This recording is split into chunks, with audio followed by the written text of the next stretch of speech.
Hello again, everyone. Edwin Learnard back once again. In this YouTube astrological segment, I'm going to be talking about astrology and relationship issues. Now, there's some fundamental things to look at, of course, when you're talking about charts that could be indicative of relationship problems. I mean, Venus strongly afflicted obviously could be one. Venus is connected with relationships. The seventh house ruler, also the seventh house cusp can be looked at where the ruler is in that.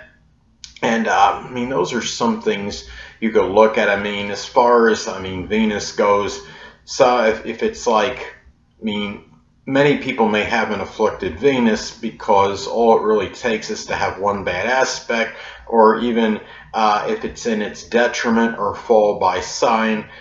Somebody with Venus and Virgo, of course, that being in its fall, could be overly discriminating and choosy in terms of their, as far as who they might choose, as far as somebody, a prospective significant other, romantic partner, or what have you.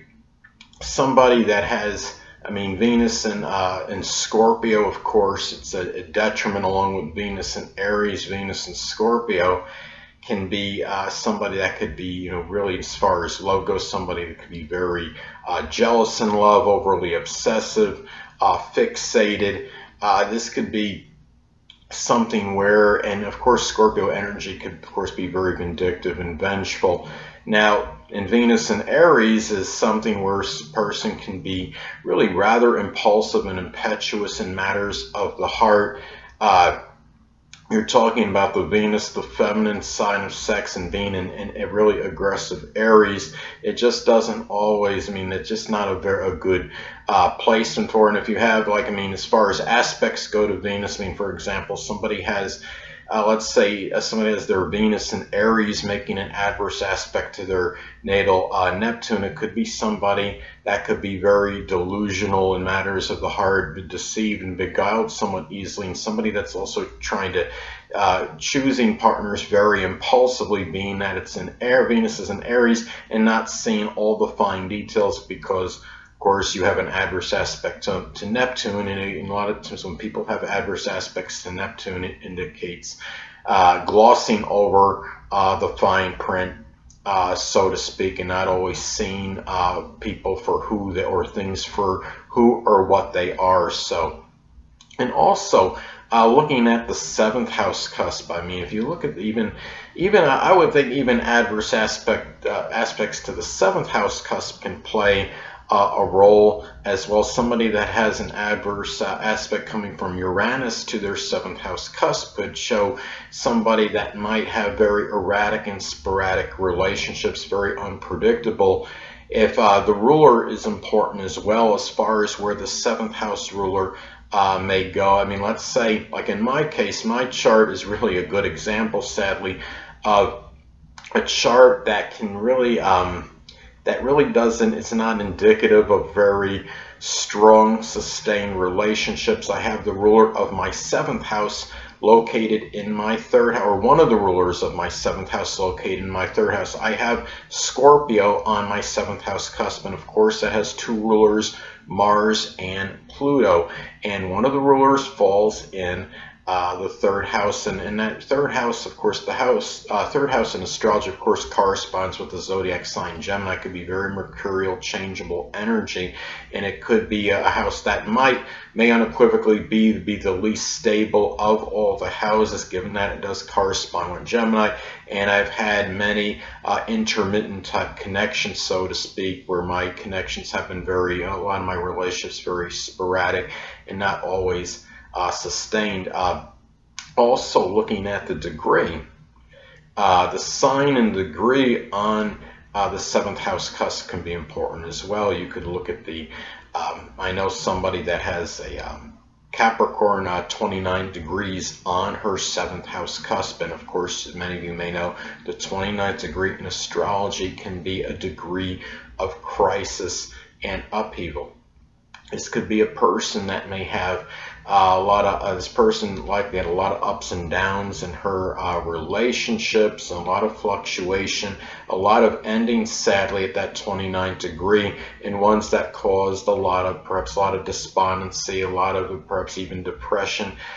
She lost her husband when, she was at a relatively young age in 1974. So and she never remarried at that time. So you're talking about the sign of Capricorn being associated with, it's a sign of limitations and restrictions. And then you have it at the 29th degree on the 7th house cusp, and being in Capricorn, it's really not very, not the best, house cusp, and as far as the degree in the sign goes, as far as the 7th house cusp goes. And she also had that ruler, has that ruler in her 12th house of restrictions and limitations, and it conjuncts her Cancer ascendant at 29 degrees, so people can see that that energy, and that really that perhaps that sadness and despondency connected with her relationships, perhaps on a first impression. That's how I would see how that could manifest anyway.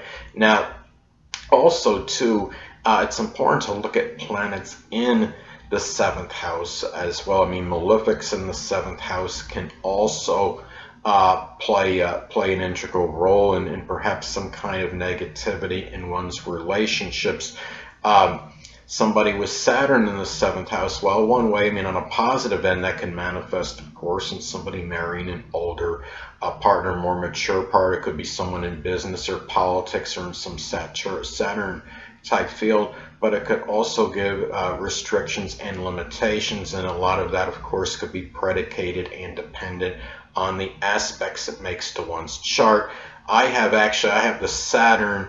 I have Saturn square my Venus in my chart, and I've had a lot of sadness and despondency, a lot of distress in my relationships. And relationships, I mean, if somebody has Saturn making an adverse aspect to their natal Venus, this could indicate where relationships might require a lot more arduous effort and laborious effort to maintain and retain.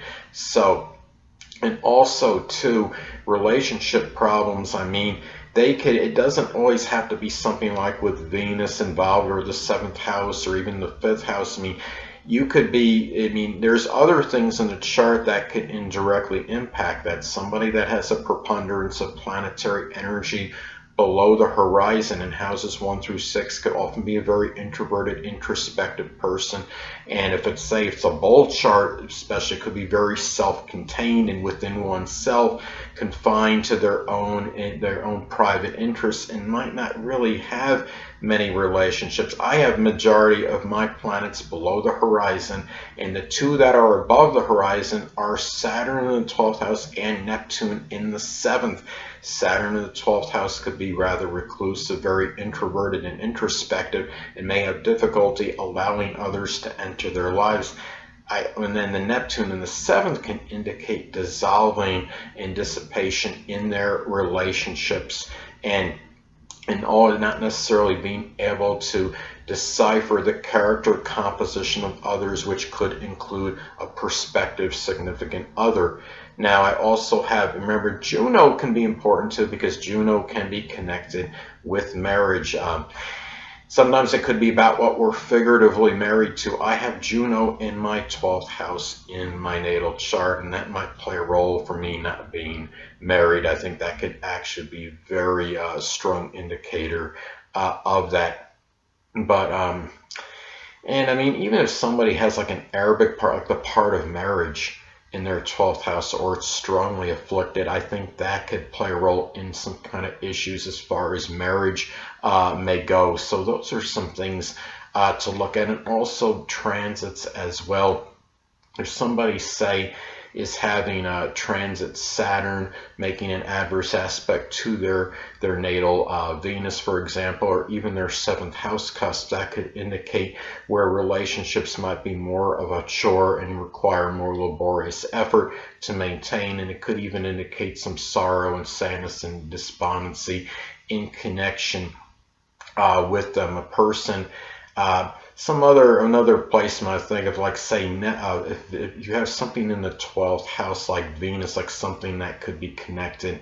Um, what might have to do with your relationships. Venus, especially Mars, can be about our sexual liaisons. If Venus is in the 12th house, a number of times I think for people, this could indicate some kind of restriction or limitation in relationships. And of course, you want to blend in the sign with that as well. Say if it's in Venus is in Cancer in the 12th house, it could be somebody being overly maybe temperamental or overprotective in really in matters with their person they're in their relationship with, and it could cause some kind of secret sorrows, and it might limit some kind of connection as far as their relationships go. So those are some things to look at as far as astrology and relationship issues may go. And if somebody has their Mercury strongly afflicted, this of course is about communication, but it can affect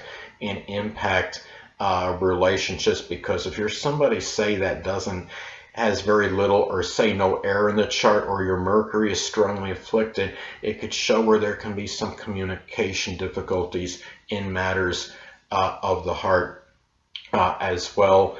And also, again, going back to transits, it's important to look at them, and even progressions in your chart, but progressions can often last a lot longer, of course, as opposed to transits. And anyway, and if you have Uranus, let's say another example, say if Uranus is in the 7th house, and say it's by progression or transit, this could be where you have a lot of fluctuation, a lot of unpredictability in your relationships and matters of the heart. So those are some things, again, those are some things to look at as far as astrology and relationship issues and problems may go. Anyway, people, that'll conclude this YouTube astrological segment for astrology and relationship issues and problems. And stay tuned next time, where I will be continuing my monthly horoscope segments. Two things I want to get with you on before I head out. Firstly, the stars may impel, but do not compel.